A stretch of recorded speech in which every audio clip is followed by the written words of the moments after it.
Hello everyone and welcome back to my page. So तपाईहरु ठिकै हुनुहुन्छ होला. So म पनि ठिकै छु हैन. So आज भने चाहिँ मन्डे अन्त हाम्रो कलेज चाहिँ छुट्टी छ किन भन्दाखेरि चाहिँ गार्जियन पेरेन्ट्स मिटिङ छ नि त अन्त टिचर्स मिटिङ अन्त त्यही भएर चाहिँ छुट्टी छ अन्त म चाहिँ जान्दैछु सामान रिसिभ गर्नु जान्दैछु. मेरो चाहिँ गार्जियन आउनु भएन नि त अनि चाहिँ गार्जियनले ल्याइदिनु हुन्थ्यो किनभने चाहिँ भ्याउनु भएन अरे त्यस्तो कम्पलसरी थिएन हो. अन्त त्यही भएर चाहिँ आउनु भएन, नेक्स्ट टाइम आउनुहुन्छ अरे भनेर चाहिँ अन्त सामान हालिदिनु भएको रहेछ. अन्त सामान रिसिभ गर्नु जान्दैछु म चाहिँ हो. अन्त यस्तो गरममा चाहिँ सामान रिसिभ गर्नु जानु पर्दा चाहिँ कस्तो हुन्छ होला हैन. अन्त राम छाता ओरी जान्दैछु. अन्त सन्डे चाहिँ यहाँ नजिकमै रिसिभ गर्थ्यो हामीले चेकपोस्टमा. आज चाहिँ चेकपोस्टमा हैन अन्त पर उयसमै ग्यारेजमै आउनु भन्नुभयो नि त कि अन्त त्यही भएर जान्दैछु म चाहिँ हो. यत्रो दुःख गरी बिहान 5-6 बजी उठेर गाडीमा हालिदिनु भएको छ. मैले त यसरी नै रिसिभ गर्नु पर्यो हैन. त्यही भएर म चाहिँ जान्दैछु रिसिभ गर्नु. सो हेर्दै गर्नुहोस् होला. भने चाहिँ यस्तो छ हैन, गरम अन्त यहाँ चाहिँ कस्तो मजाको फुल फुलिरहेको रहेछ. यो फुल चाहिँ मलाई पुरा मनपर्छ हो. यो मसिनो यो वाइट भएकोमा अन्त यो चाहिँ अस्तिदेखि फुल्दै थियो, निकै भयो यो फुलेको चाहिँ कि. नभए त फुल चाहिँ झरिहाल्छ नि, फुल चाहिँ 1-2 दिनमा हैन. कति भयो यो त. अन्त यो बाटो चाहिँ एकदम अलि सुनसान छ. सुनसान भन्दा यो सर्टकट बाटो हो नि त. अन्त त्यही भएर साबुजुमा चाहिँ एटिएम निस्किनु पर्ने छ. त्यहाँबाट भाडा निकालेर जानु पर्ने छ. भाडा छैन हो. क्यास चाहिँदा अनलाइन हुन्छ, अनलाइन चाहिँदा क्यास हुन्छ, के हुन्छ अहिलेको यसमा हो. अनि सो हेर्दै गर्नुहोस् होला हैन. बेसी बोल्यो भने पनि मेरो ब्लग लामो हुन्छ हो. त्यही भएर बाई बाई. त्यही भन्दा ठुलो छाता ओढ्यो भन्छ भन्दा होला मलाई, किन यसै त मलाई यो छाता ओढ्दाखेरि साथीहरूले पुरा मान्छे भन्दा ठुलो छाता भन्छ कि. अन्त त्यही भएर यो मलाई पनि यहाँ त्यस्तै भन्छ होला. अब चाहिँ यो छाता पनि मार्नुपर्छ हो.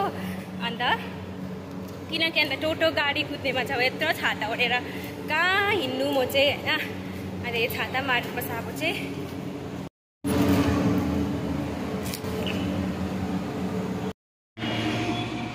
हेर्नुहोस् म चाहिँ आइपुगेको छ अहिले मेन रोड कसमसको छेउमा हो. यो कसमो बजार. अन्त यहाँ चाहिँ कसमस. क्यास नभएर दुःख पायो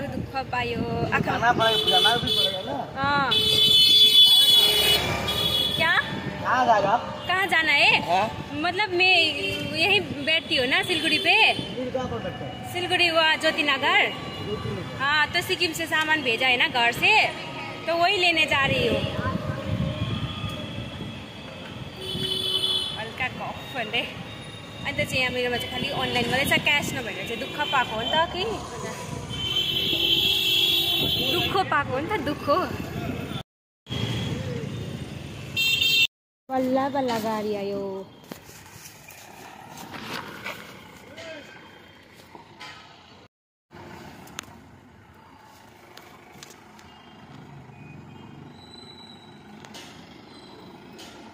पर्खिँदा भर्खर गाडी आयो. अब चाहिँ सामान रिसिभ गरेर गइहाल्छु है.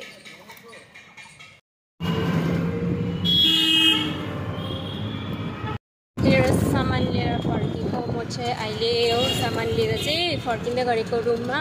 गरमले रिस उठिसक्यो होइन. यहाँ छ कार्टन.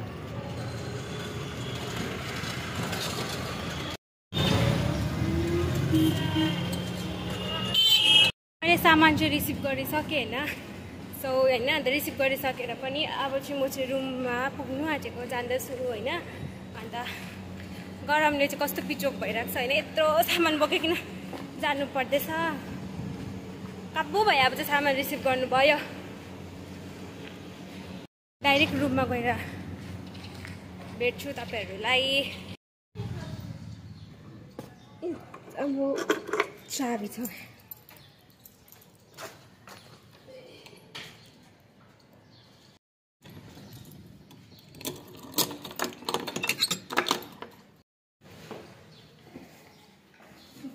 बल्ल आइपुगेको अवस्था चाहिँ रुममा यस्तै हो.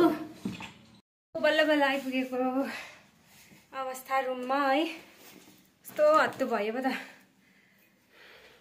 हेर्नु पसिनाले मेरो भित्रको छालै देख्दैछ. छालै अब यहाँ हेर्छु के छ बिक्री छ निकालिहाल्छु हो।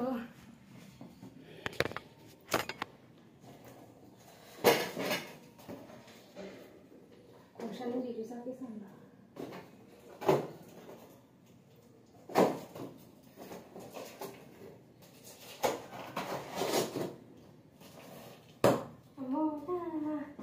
मजाले प्याक गरेको हेर्नु के छ अब। हाम्रो चाहिँ यस्तो दुःख गरेर रिसिभ गर्नुपर्छ कि तर यस्तो बिग्रिन्छ त्यही चाहिँ मलाई कस्तो नराम्रो लाग्छ कि। हेर्नु न साग वाउ वाउ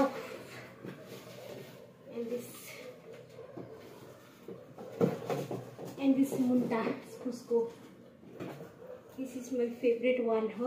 मलाई यो पुरा मनपर्छ। यसलाई म जसरी बिग्रिनु दिँदिनँ भनेर चाहिँ यस्तो एन्ड दिस इज ला खुल्यो क्या बट्टा।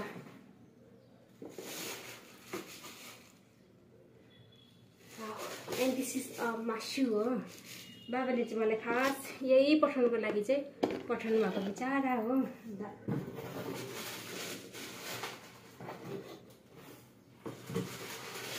अन्त यो आलु यति नै छ। यो चाहिँ बस्तीको आलु।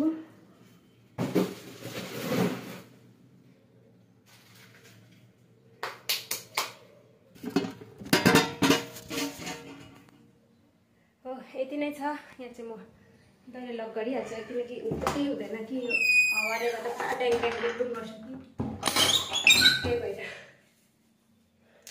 सो यति नै हो गाइज आजको मेरो ब्लग चाहिँ हेरिदिनुहोस् होला होइन। अन्त लाइक सेयर कमेन्ट गरिदिनुहोस् होला। हेरिसकेपछि त्यति लाइक कमेन्ट गर्नु नभुलिदिनु होला होइन। अन्त सो यति नै छ आजको लागि चाहिँ। अन्त यस्तो कार्टनहरू बोकेको चाहिँ यस्तोहरू दुख्यो। यस्तो यहाँ दुख्दैछ हो हात। अन्त सो थ्याङ्क यू।